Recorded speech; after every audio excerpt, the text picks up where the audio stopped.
how to choose your first Camino. Welcome everybody, I'm Peter and I'm an expat Kiwi. As always, let's get straight into it. First and foremost, you need to ascertain your priorities.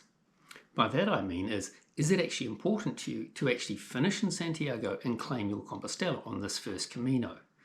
For some, it doesn't matter in the slightest. For others, that is super important. If yes, then as you're probably already aware, you need to either walk 100 kilometers, cycle or ride a horse 200 kilometers to be able to claim that Compostela. Typically for most, that's a journey of around 5 to 6 days. Which brings up the next factor, time frame. How long do you have available to you?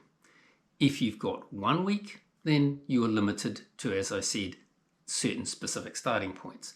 If, on the other hand, you've got 6, 7, 8 weeks, then you can start much further back, opening up a whole new raft of possibilities for you.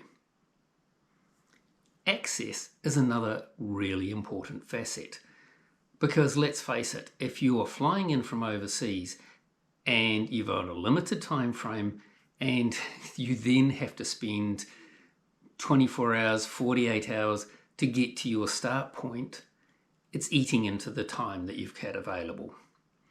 Just something for you to consider. The next important factor is the season. If it's the middle of winter, a lot of routes, whilst not actually closed, the accommodation options are either very limited or non-existent, because those guys have been working all through the summer months and they quite often just close down for the winter, specifically the albergues. Some routes, like the Francaise, still have good options available to you. And it depends a little bit on the type of accommodation that you're seeking. Incidentally, in summer, whilst the routes aren't technically closed, you may wish to self-limit, because some of those more southern routes get exceptionally hot.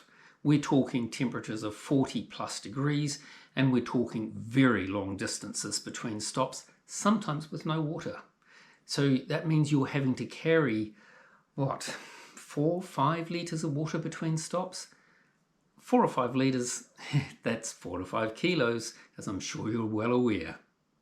A factor that some don't even think about when they're first doing their planning is the type of accommodation. Why is that important? Well, somebody was recently asking on the Camino forum about 4 and 5 star hotels along the route. I appreciate that for some, a high level of comfort is important. Personally, I'm happy with albergues, so I'm more concerned about making sure that I've got cheap accommodation options along the route. There's a mix on most of the routes, with albergues, a few pensions, and a few cheaper hotels. But if you're really looking just for 4 and 5 star hotels, they're limited predominantly to major cities, and you're not going to be stopping in a major city every night. The flip side of that is, if you're looking for 1 or 2 of these more remote Caminos, then quite frankly, you may have to stay at hotels in some areas because your albergue options are very limited. There are, of course, other reasons that people walk. They're history buffs, for example, in which case places like the Roman walls in Lugo, a whole swag of various churches and so forth, of particular note. Spain is loaded with such examples. If you're walking with a friend or your partner, I do strongly suggest making separate lists for these and then trying to find something that fits as many of these as possible for both of you.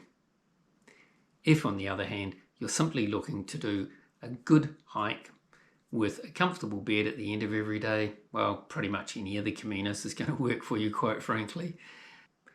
Are you looking for social contact or are you looking for solitude? I think you understand where I'm coming from with this. The more social Caminos are the better known Caminos.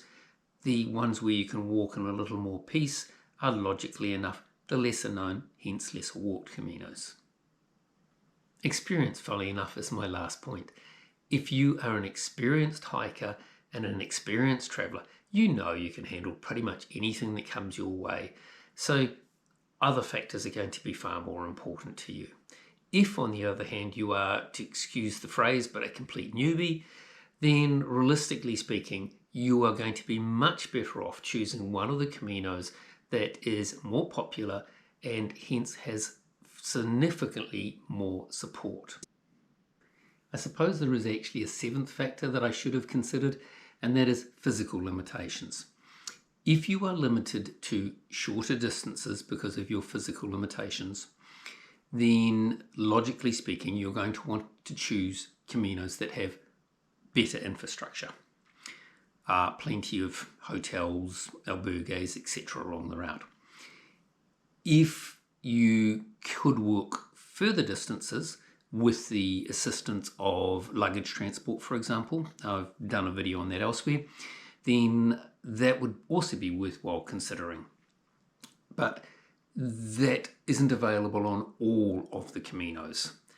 Again, the more popular routes almost universally have options. So how do you actually choose your first Camino? Quite frankly, I think this is the time where you simply make a pros and cons list. Literally go through the pointers that I've raised and decide for yourself, is this more important than that? How does everything balance out? If you're still a little bit stuck, you can always reach out on things like the Camino forum, for example, or you could simply go with whatever it is your heart says. There may be one thing that stands out above all the others that logically speaking doesn't make a lot of sense, but you go, man, I really want to see this, or I really want to do this. If that's the case, go for it, guys, because this is a journey for the soul. And I'm not getting religious on you. By that I mean is that for some, this is the experience of a lifetime. So what do you do now? Well, quite frankly, at this point, if you haven't already, you need to concentrate on things like training, on choosing your shoes, on choosing a backpack, all of those little facets that come together. I've actually done videos on most of those subjects, so if you look under my channel, you should find something. If there's something you would like covered, or you've got questions on a specific element, just reach on out. Or leave a comment below and I'll do my best to answer it for you. Okay, everybody, I hope this has been helpful for you. Take care out there. Please like and subscribe. It does help others find the channel. And as always, buen camino.